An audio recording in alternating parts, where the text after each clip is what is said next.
lot of functions and public meetings. But when you put together an organization, you're allowed to use a number of ideas as to how to put together your initial board. Usually, and overwhelmingly, the formation committee, comprised of those who are most actively involved in the formation, who are the most ardent, involved in the process, become the initial board of directors. And it makes good sense because these are the people who are most committed to a successful BID enterprise. After the first year, the bylaws provide a nominating process by which a nominating committee selects names, interviews candidates, and presents possible individuals to join after 1 year, because you want the stability of a formation committee that has already worked together, that understands what needs to be done. Now, we can agree with that or disagree with it, but it makes common sense to have people who are committed to the project to be the initial board. And that's... No, it doesn't. Well, some could say yes and some could say no. Where's the vote? It makes... It's totally undemocratic. These people are self-appointed. Let him finish. They're stealing our money.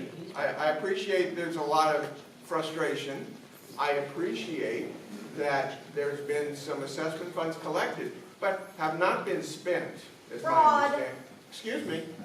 So, whatever the benefit that this bid will ultimately have for your community, and it isn't going to solve homeless, So but what's the it will point? make your life environment based upon other BIDs. And again, some can disagree, they don't like the concept of BIDs, and they're entitled to do that.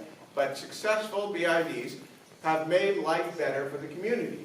Whatever the funds are, and remember, going forward, the law permits assessments to be increased. I would think that if there's a fund available that has not been spent, that will inure eventually to your benefit either in the area of assessments or adding additional activities that will be of the benefit of the community. So what I'm suggesting is that why don't we permit those people who are most committed to start the organization for 1 year. At the end of 1 year, you bifurcate the 2-year terms. Some will have 1-year terms, will be up. Others will have 1 more additional year. Again, the concept of a staggered board makes good sense, so you always have experience on board. And then allow the bylaws to take effect and nominate the people who would now like to join the board. But I understand the frustration, and it doesn't seem on first blush, gee, it's not fair, I'm not part of the process, why can't I be?